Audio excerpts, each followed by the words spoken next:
Hi, I'm Larry Puckett, the DCC guy.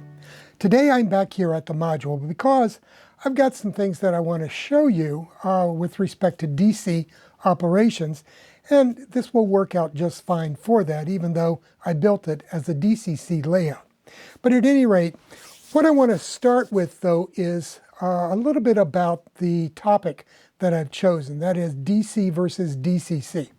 Because, you know, that's a question that has been coming up for 25 years now, ever since DCC really got started. People have been wondering, you know, which is best for them, DC or DCC. So let's go ahead and take a look at that topic. Okay, before we get started, I want to ask you to take a second to subscribe. Click on the subscribe box, and when that comes up, click on the little bell right next to it and click all.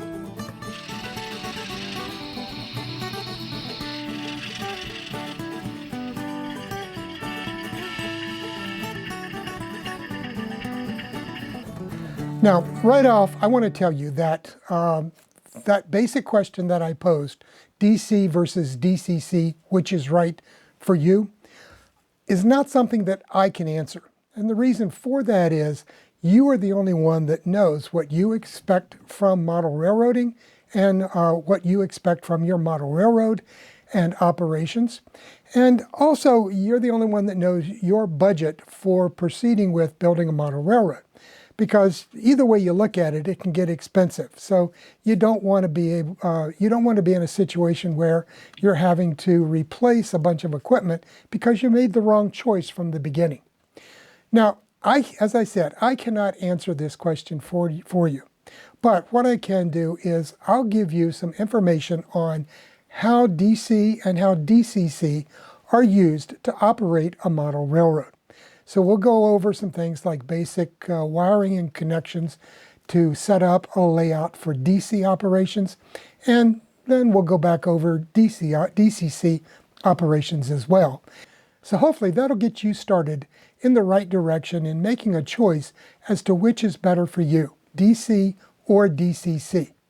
So what I want to do first, though, is come around in front of the layout where I've got a power pack hooked up to the module, and we'll take a look at some basic ideas and concepts for DC operations.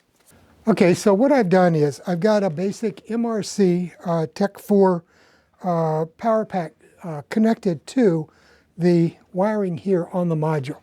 So I basically just disconnected my NCE power cab from the layout and hooked up the MRC into the wiring so that we can operate a DC train here on the layout.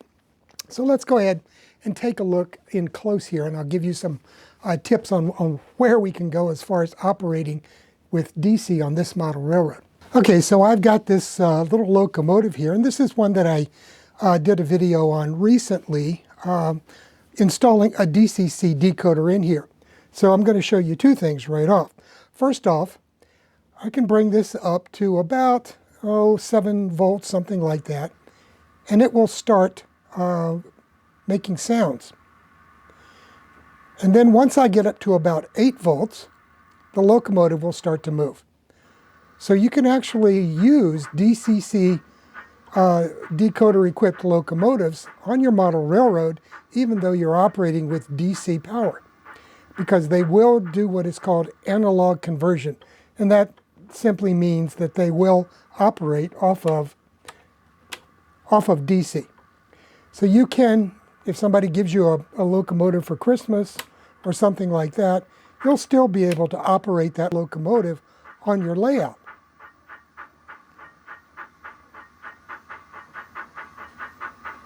You won't be able to control a lot of things as far as sound goes, but it'll still make the chuff sounds or the diesel sounds, whichever. Now, on this, I can go anywhere on these modules without any problems. They're all wired up in a way that it will allow the DC to operate properly here. The problem comes when you want to operate 2 locomotives. Because if I put 2 locomotives on this track and turn the power on and crank it up, they're both going to start moving. and you won't be able to, you'll only be able to control one of them unless you're running them as a consist together. The problem really comes, though, when you decide that you want to operate two locomotives independently. And what you can do, there is one solution for that with this type of setup, and that's using power routing turnouts. And with power routing turnouts, they will power a given track only when they are set up and the route through them is lined for this particular track.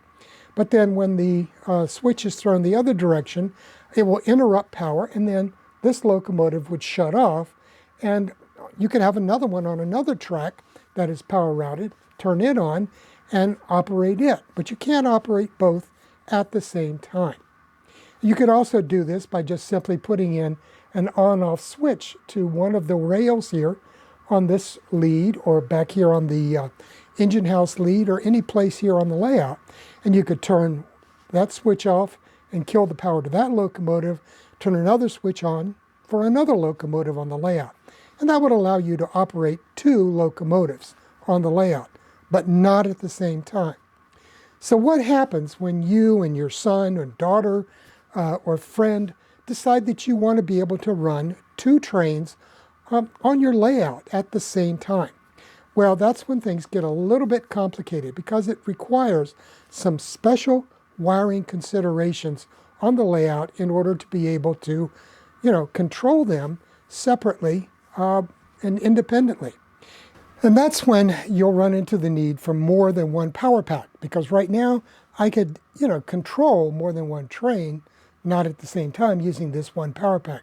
But if I'm going to want to control two trains independent of one another, I have to have a power pack for each one.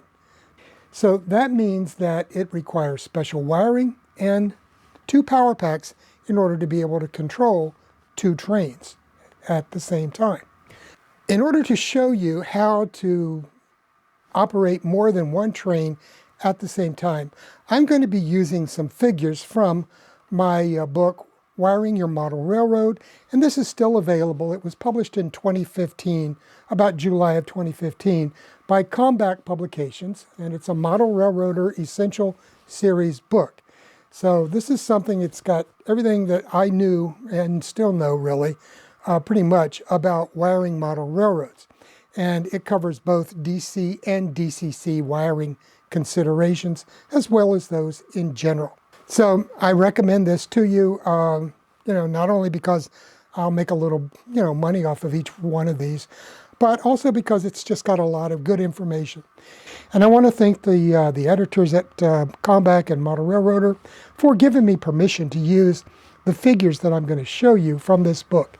But I will tell you that, what I'm going to show you, they're just tip of the iceberg. There's just a heck of a lot in here that I don't have time to go over. So we're going to cover the basics, though. So what I'm going to do is move over to my computer where I've got some of these figures set up so that we can go ahead and take a look at them, and I can explain what they mean with respect to controlling more than one train and various other implications for DC operations. Before we get started, let's take a look at how it all started. Now, this was from June 16th, 1897, and it's an advertisement for a complete electric railway for $3. And for that, you got these wooden ties that were slotted to hold the metal rails apart and engage.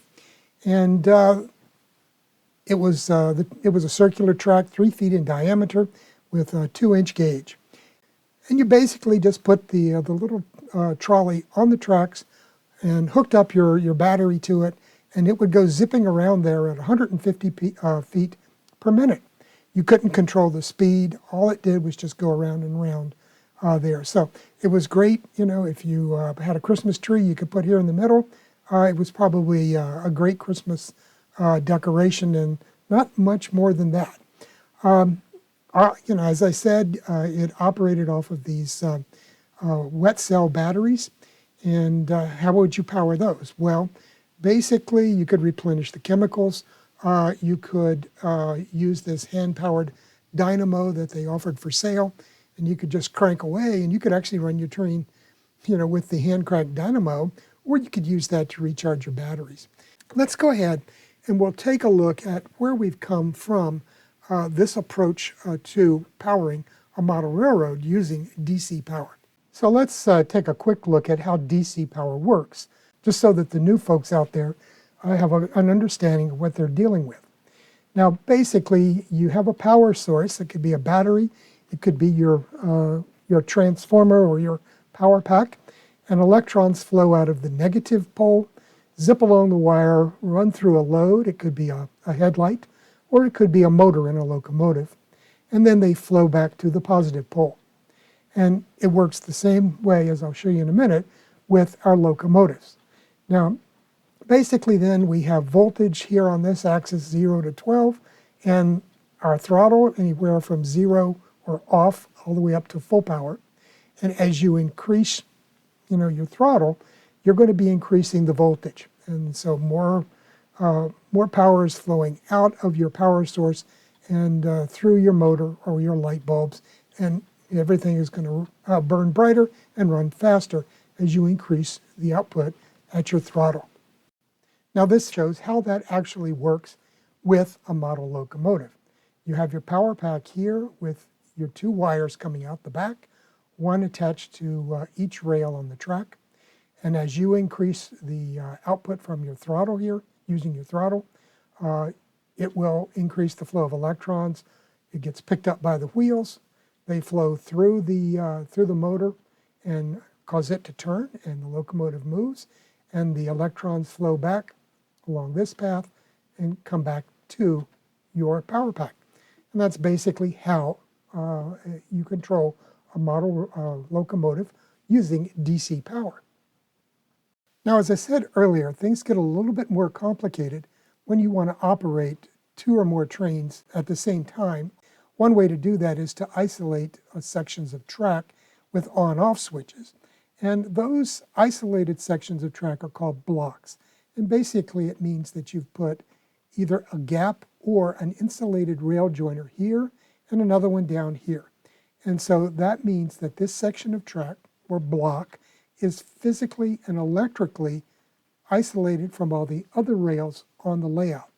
And if you have several of those, then you can attach more than one cab or power pack to that layout and to each of the blocks that you've created, and you can independently power locomotives on those separate blocks.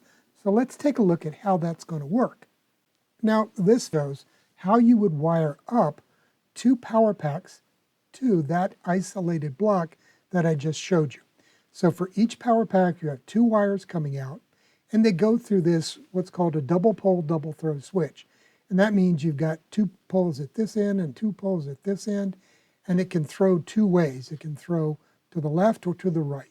And when you throw that switch, it determines which power pack, cab A or cab B, is connected to the track.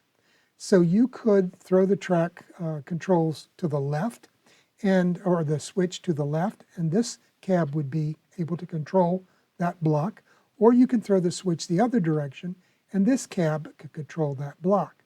And if you had several blocks, each with their own connections for the various cabs, then you could control more than one locomotive. So let's move on, and I'll show you how that's going to work. Now, this photograph here gives you an idea of how this would look and play out on an actual fascia. So here we have the town of Rudy with the cab selection switch right here located on the fascia directly in front of the sections of track that switch controls. So you have cab 1 and cab 2, and you could just switch one way or the other to determine which one is going to be controlling that specific section of track. And then as you go to either Van Buren to the left or Winslow to the right, you would have another one of these selection panels to select which cab is going to be controlling the locomotive when it gets into that section of track, and so on for as many blocks as you have on your model railroad. Now this is an example of a small model railroad that you could build that would allow you to operate 2 trains at the same time. And this will give you an idea of what I mean by things can get complicated. Because in order to be able to operate the trains independently, you have to have 2 blocks for every train that you want to run. And the reason you have to have 2 blocks is you have to have a block for the track that the locomotive is physically in at any given time. And then you have to have another block that you can independently control that you want the locomotive to go to next. So if you want to operate 2 trains, you've got to have at least 4 physically and electrically isolated blocks on your model railroad so that the trains can go from one to the next to the next. And you always have to be looking ahead and determining, which switch you need to throw next and get it lined up, because you have to throw power to the next block before your locomotive can leave the block it's already in. So you always have to be thinking at least one step ahead and make sure there's nobody else already in that block using those tracks. But let's look at how this operates. Now in this particular diagram, you can see all of the different blocks that are shown here. Each block is cut off by these little black lines here, you can see. And then they're numbered individually. So we've got 1, 2, 3, 4, 5, 6, 7, 8, 9, 10 blocks here on this relatively small and modest model railroad in order to just be able to operate 2 trains at the same time.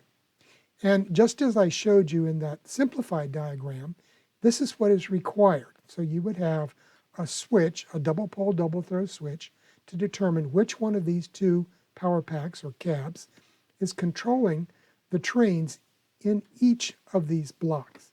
So you've got your red and your black wires coming out, and they feed in to each one of these switches. And as your train moves around the layout, you would throw the switch for the next block ahead so that it would have power in order to be able to move into that next block. And you would still be able to control it. And that's how cab control for DC operations works. And this is just with 2 cabs. Let's look at some other examples that further complicate the situation. Now in the book, I talk about something called common rail wiring. It simplifies it because you have one wire that is in common between the 2 power packs, and then their power wires, the other wires, go to the switches or the selector switches for each block. And this, greatly simplifies the wiring. So there are ways that you can get around this. And like I said, I don't have time to go into this in any detail, but I do in the book. So, and I give a lot of different examples of how you can use this common rail wiring on your model railroad to make your wiring simpler. Now, another complication comes in when you have what are called reverse loops or reverse situations. And in those cases, you need to provide additional switches in order to be able to correct the polarity of your track power so that when you go into a reversing section, you can come out without causing any shorts. And other than that, I can't say much more because it does tend to get more and more complicated. And this is something that we deal with in DCC as well. Fortunately, it's a little bit easier with DCC than it is with DC power. But you can see here we have our regular switches and we have a direction switch to control the main line and the loop here, and the same thing here. So it gets into more and more complications and switches that you have to throw as your track work gets more and more complicated.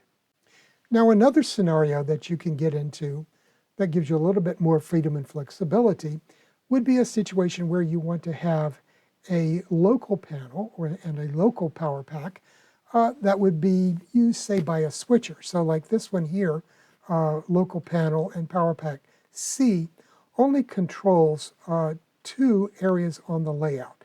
This yard here at 0 and 1-2. So this track here that leads into this yard and the yard itself are controlled just by this panel.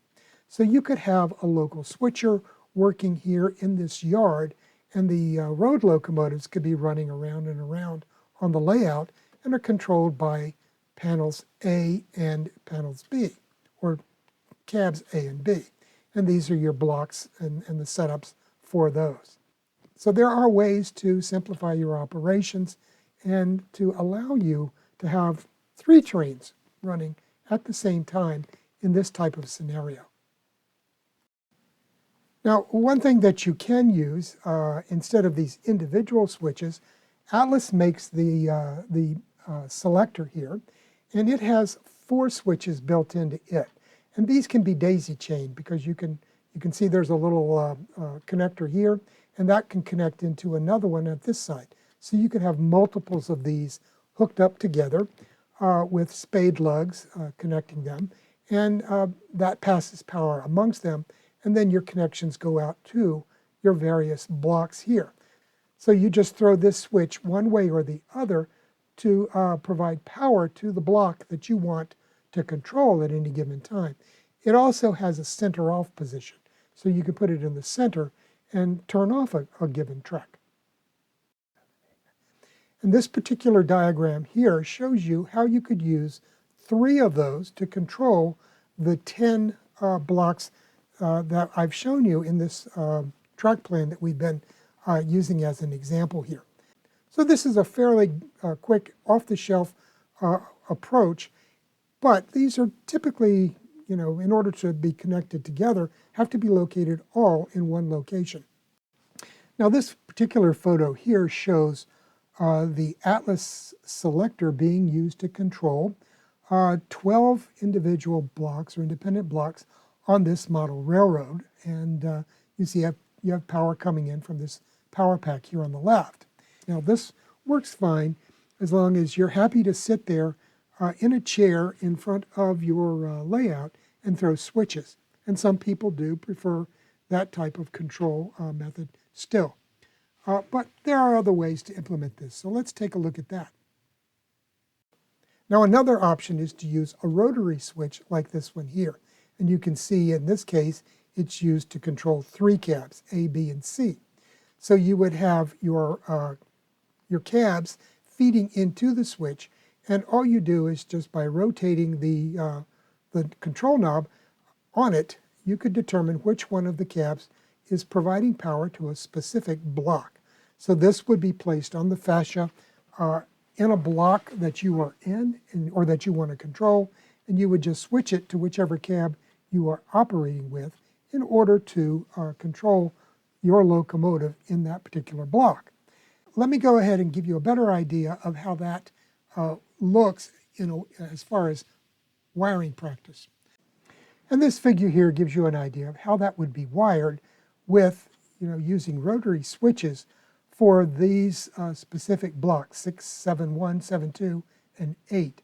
So there are ways to simplify this. However, you're constantly having to go back and keep track of which switches are set for your given block, and to make sure that you're not controlling a train in somebody else's block, because that can happen.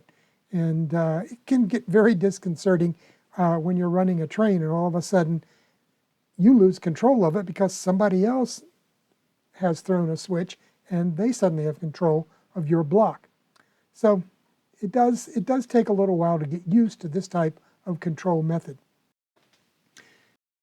This is a much larger and more complicated model railroad than the one that we have been looking at in the previous examples.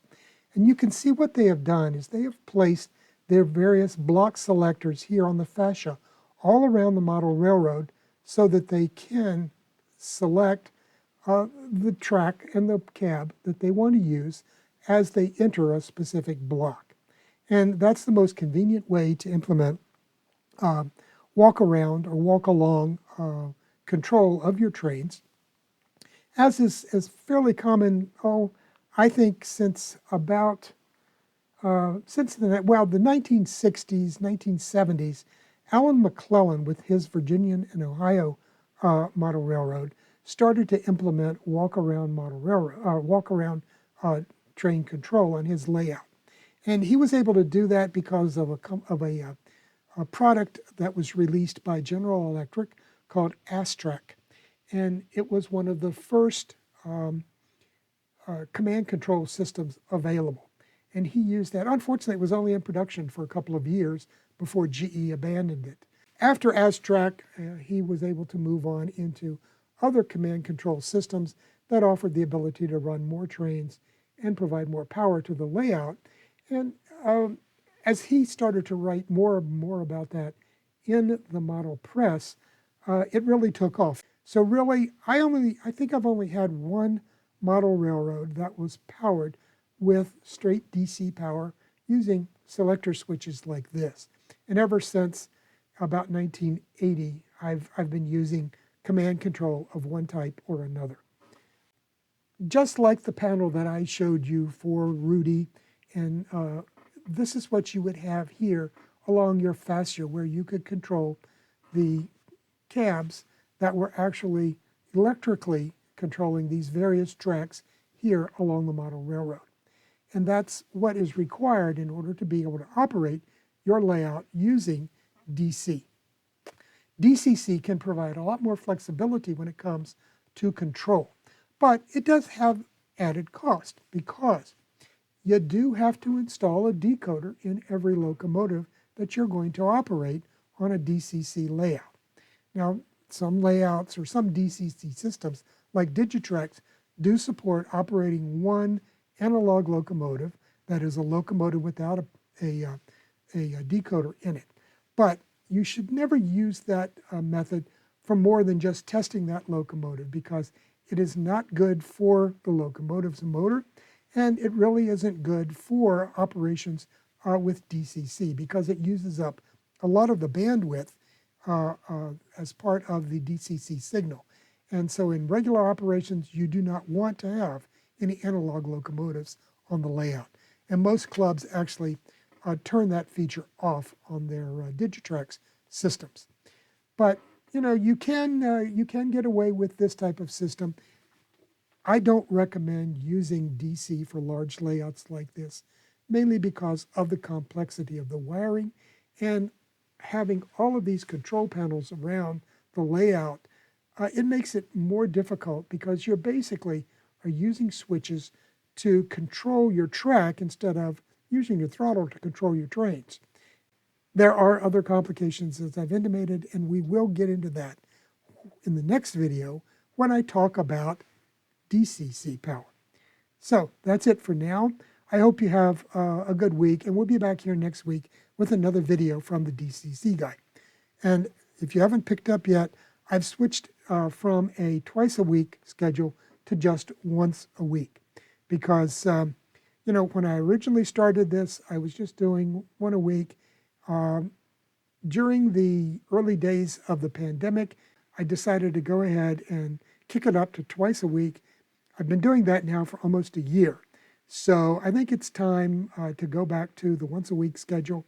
And, that gives you guys more time to watch the videos as they come out and digest more of that information that I do present. Plus, it's going to keep me from burning out and giving up on doing videos altogether. So we'll see you next week with another video from the DCC guy. Bye now.